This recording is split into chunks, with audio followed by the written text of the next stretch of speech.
Evening students. बेटा last time जो मैंने आपको वीडियो भेजी थी वो दो पार्ट्स में है। एक पार्ट का ही लिंक आपको मैंने ग्रुप पे भेजा था। सेकंड पार्ट का जब आप सब्सक्राइब करोगे तो आपको पता चल जाएगा। ये जो है इसका जो पार्ट फर्स्ट था वो मैंने दो पार्ट्स में डिवाइड कर दिया था, ए एंड बी, क्योंकि बीच में जो है वो लाइट की प्रॉब्लम हो गई थी। तो ये सेकेंड पार्ट है और इस पार्ट के साथ हमारा जो चैप्टर है वो फिनिश हो जाएगा। तो लास्ट टाइम हमने वर्जिनेटेड लीफ के बारे में बताया था। मैंने डिस्क्रिप्शन में भी डाला था कि जिन लीव्स में वाइट पार्ट होता है बेटा और थोड़ा थोड़ा कहीं कहीं ग्रीन पिगमेंट होता है, दैट मीन्स क्लोरोफिल कहीं कहीं प्रेजेंट होता है, ऐसी लीव्स को बोलते हैं। ठीक है, अब हम आज स्टार्ट करेंगे plants obtain their requirement. Plants अपनी रिक्वायरमेंट्स कहाँ से पूरी करते हैं? सबसे पहली बात है इनकी रिक्वायरमेंट्स क्या है। फोटोसिंथेसिस के लिए carbon dioxide, water, sunlight plus chlorophyll. Carbon dioxide मिलती है लीव्स को एटमॉस्फेयर से। लीव्स के नीचे मैंने कल भी बताया था स्टोमेटा पार्ट होता है, वो स्टोमेटा क्या करता है, गैसेस एक्सचेंज करता है, तो कार्बन डाइऑक्साइड गैस वहीं से मिलती है। वाटर की बात करें, roots absorb water and minerals. Water and minerals को कौन एब्जॉर्ब करता है? रूट एब्जॉर्ब करती है। नेक्स्ट है बेटा सनलाइट, सन से मिलती है। क्लोरोफिल, क्लोरोफिल पिगमेंट लीव्स के अंदर प्रेजेंट होता है।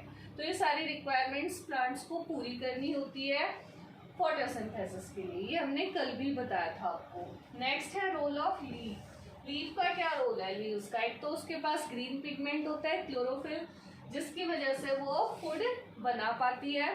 सनलाइट, सन की एनर्जी, सोलर एनर्जी को केमिकल एनर्जी में कन्वर्ट करता है क्लोरोफिल।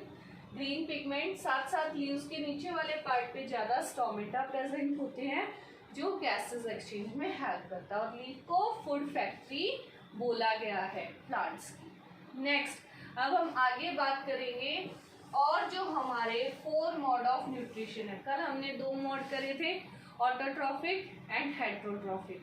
हेट्रोट्रॉफिक में सिंपली हर्बीवोर्स, कार्निवोर्स, ओमनिवोर्स क्या था, लेकिन heterotrophic mode of nutrition that means जिसमें दूसरों पे डिपेंड रहते हैं, वहां पे भी 4 पार्ट्स में हमने न्यूट्रिशन को डिवाइड करा है। Saprophytic nutrition, insectivorous plants, second, third parasitic and fourth is symbiotic, और सिम्बायोटिक रिलेशनशिप भी बोलते हैं। पहले हम फर्स्ट पार्ट की बात करते हैं। सेप्रोफाइटिक किस पे डिपेंड होता है बेटा? ये क्या कंज्यूम करता है? डेड एंड डिकेइंग, मतलब कि डेड माने जो मरे हुए हैं, डिकेइंग जो सड़ रहे हैं, उन चीजों को कंज्यूम करता है। That is saprotrophic mode of nutrition. इसका सबसे अच्छा example fungus, mushroom, MUSHROOM, mushroom इसका एग्जांपल है। ये क्या करते हैं, अपने कुछ एंजाइम्स छोड़ते हैं उस पे और क्या करते हैं, उसको ब्रेक डाउन करते हैं और फिर उसको कंज्यूम करते हैं। इस टाइप के न्यूट्रिशन को हम बोलते हैं सेप्रोफाइटिक न्यूट्रिशन। तो ये क्लियर हो गया, ठीक है। फंगस में ऐसा न्यूट्रिशन होता है। जो मशरूम होती है ना, छतरी जैसे प्लांट रेनी सीजन में आपको दिखाई देते हैं, वो मशरूम ही है। डेड और डिकेइंग ऑर्गेनिक मैटर पे ही वो अपना फूड वहीं से कंज्यूम करती है। नेक्स्ट है इंसेक्टिवोरस प्लांट्स। इंसेक्टिवोरस प्लांट्स का एग्जांपल है पिक्चर प्लांट। इंसेक्टिवोरस प्लांट्स जो प्लांट्स इंसेक्ट्स लेते हैं, क्या लेते हैं? इंसेक्ट्स। इंसेक्ट्स को कंज्यूम करते हैं, लेते हैं। क्यों लेंगे इंसेक्ट्स? ऐसा नहीं कि वो फोटोसिंथेसिस नहीं कर सकते, वो फोटोसिंथेसिस भी करते हैं, लेकिन क्या है कि अपनी नाइट्रोजन की रिक्वायरमेंट को पूरा करने के लिए, क्योंकि प्लांट्स को नाइट्रोजन की ज्यादा जरूरत होती है, तो अपनी उस रिक्वायरमेंट को पूरा करने के लिए वो इंसेक्ट्स को ट्रैप करते हैं। पिक्चर प्लांट, सनड्यू, ये इसके एग्जाम्पल है। पिक्चर प्लांट में एक लिड लाइक स्ट्रक्चर होता है, लीफ मॉडिफाइड होती है। पिक्चर में ये लिड की तरह वर्क करता है। इंसेक्ट आके इसके ऊपर बैठता है, तो जैसे ही जाता है यहाँ पे बैठता है, ये लिड क्लोज हो जाती है और वो प्लांट के अंदर जो लीफ है वो अपने डाइजेस्टिव जूसेस से इस इंसेक्ट को डाइजेस्ट कर लेती है और इसके नाइट्रोजन को कंज्यूम कर लेती है। तो जो प्लांट्स, हम ये भी बोल सकते हैं the plants that eat insects are called insectivorous plants. ठीक है, तो इंसेक्ट्स जो है वो अपने न्यूट्रिशन के लिए यूज करते हैं। इसके अलावा नेक्स्ट है पैरासिटिक। पैरासिटिक जिसमें पैरासाइट, पैरासाइट आप लोग जानते हो पैरासाइट क्या होता है, जो दूसरों पर डिपेंड करता है अपने फूड के लिए, उससे अपना फूड लेता है, जिससे वो अपना फूड ड्राइव करता है, लेता है, उसे हम बोलते हैं होस्ट। और पैरासाइट क्या होता है, जो उस पर डिपेंड होता है अपने फूड के लिए। जिसका सबसे अच्छा एग्जाम्पल आपको देती हूँ, लाइस, जो जुएं होती है आपके साथ, वो पैरासाइट है। ठीक है, उनको हम पैरासाइट बोलेंगे और हम उसके लिए क्या है, होस्ट, क्योंकि वो ब्लड सक करती है। इसके अलावा लीच, जिसे जोक बोलते हैं, ठीक है, वो भी ब्लड कंज्यूम करती है, ब्लड सक करती है। मॉस्किटो भी पैरासाइट है। क्यों? क्योंकि ये क्या करते हैं, ये फूड किससे लेते हैं, दूसरे इंसान से। जिससे फूड लेते हैं, जिसका प्रिपेयर्ड फूड लेते हैं, वो होता है होस्ट, और वो खुद क्या होते हैं, पैरासाइट, क्योंकि वो उससे अपना फूड कंज्यूम करते हैं। ठीक है, तो होस्ट क्या हो गया, on which the parasite depends, जिसका वो फूड लेता है, the food that is taken by parasite, जिसका फूड जो है पैरासाइट लेता है, उसे हम होस्ट बोलते हैं। और पैरासाइट खुद में क्या है, जो अपना फूड होस्ट से लेता है, होस्ट पे डिपेंड रहता है। ठीक है, तो it depends on host for its food, host पे डिपेंड रहता है। और होस्ट बता दिया, होस्ट क्या है, जिसका फूड वो कंज्यूम करता है। इसमें भी पैरासाइट दो टाइप के, टोटली पैरासाइट और पार्शियल। टोटली मतलब जो अपना खाना खुद बिल्कुल जरा सा भी नहीं बना सकता, दैट इज कसकुट्टा, जिसे हम अमरबेल बोलते हैं, वो अपना फूड बिल्कुल नहीं बना सकती। टोटली वो पूरी की पूरी होस्ट प्लांट पे डिपेंड करती है। अगर ये प्लांट है तो ये पूरी की पूरी इस प्लांट के चारों ओर, आपने अमरबेल देखी होगी, उस प्लांट पे पूरी जो है घूम के चिपकी हुई रहती है, और जो है सक्कर्स निकालती है, सकिंग के लिए उसके पास ऑर्गन होते हैं, वो लगाती है उस प्लांट पे, और जो है वहां से फूड कंज्यूम कर लेती है। तो ये टोटली पैरासाइट। पार्शियल पैरासाइट जैसे माइस्टेटो, ये क्या करता है, ये फोटोसिंथेसिस तो कर सकता है, लेकिन इसको क्या चाहिए, इसको वाटर चाहिए। ठीक है, इसको मिनरल्स चाहिए। वो वाटर और मिनरल्स ही किससे कंज्यूम करता है, दूसरे प्लांट से लेता है, होस्ट प्लांट से। इसलिए हम इसको पार्शियल पैरासाइट बोलते हैं, क्योंकि अपना खाना खुद तो बना सकता है, लेकिन क्या करेगा, इसको वाटर एंड मिनरल्स की जरूरत होती है, उसके लिए ये होस्ट पे डिपेंड रहता है। दैट्स वाई हम इसे पार्शियल पैरासाइट बोलते हैं।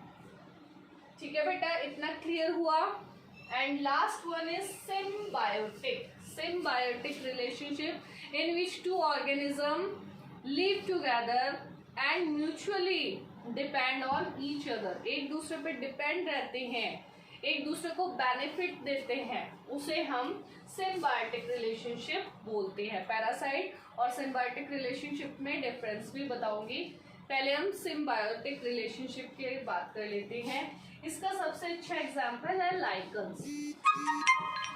लाइकन्स किसका बना होता है, एल्गी और फंगस। एल्गी के पास क्लोरोफिल होता है। आपने वाटर देखा होगा, ग्रीन ग्रीन कलर का हो जाता है पॉन्ड्स पे, वहां पे क्या करता है, एल्गी ग्रो होता है। एल्गी ग्रीन कलर का होता है क्योंकि उसके पास क्लोरोफिल होता है। क्लोरोफिल होता है तो दैट मीन्स ये क्या कर सकता है, फूड बना सकता है। फंगस फूड नहीं बना सकता। कैसा न्यूट्रिशन है फंगस का, saprophytic nutrition, dead and decaying organic matter पे डिपेंड रहता है। लेकिन ये क्या प्रोवाइड करता है, मॉइस्चर एंड शेल्टर। ठीक है, रहने की जगह देगा इसको, साथ साथ क्या, मॉइस्चर, नमी देगा, क्योंकि ये वाटर नहीं ले सकता। तो फंगस के साथ एल्गा ग्रो हो गया। फंगस इसको मॉइस्चर प्रोवाइड करेगा, रहने की जगह देगा, बदले में एल्गी क्या करेगा, इसको खाना देगा, क्योंकि इसके पास क्लोरोफिल है, वो खाना बना सकता है। तो इस टाइप की रिलेशनशिप को हम सिम्बायोटिक रिलेशनशिप बोलते हैं। इसका एक और example leguminous plants. Leguminous plants कौन से होते हैं, जो पल्सेस वाले प्लांट होते हैं। लेग्यूमिनस प्लांट्स की रूट्स की नोड्यूल्स के अंदर बेटा राइजोबियम बैक्टीरिया होता है। राइजोबियम बैक्टीरिया क्या करता है बेटा, एटमॉस्फेयर से नाइट्रोजन लेता है और उसको सॉल्युबल फॉर्म में कन्वर्ट करता है। क्यों, क्योंकि ना तो हम डायरेक्ट नाइट्रोजन ले सकते हैं एटमॉस्फेयर से, ना प्लांट्स ले सकते हैं, ठीक है। बदले में प्लांट इसको खाना भी देता है, रहने की जगह भी देता है, और ये बदले में प्लांट को क्या देता है, नाइट्रोजन, वो भी सॉल्युबल फॉर्म में। ये भी सिम्बायोटिक रिलेशनशिप का एग्जाम्पल है, और प्लांट्स को नाइट्रोजन की रिक्वायरमेंट बहुत होती है। इसमें अब मैं आपको डिफरेंस बताती हूँ, पैरासाइट और सिम्बायोटिक रिलेशनशिप में क्या डिफरेंस है। जो पैरासाइट होता है बेटा, वो हार्म करता है, होस्ट को क्या करता है, हार्म करता है, नुकसान पहुंचाता है, क्योंकि उसका खाना लेता है, उसके न्यूट्रिशन पे अपना हक समझता है, इसलिए। तो ये तो है पैरासाइट।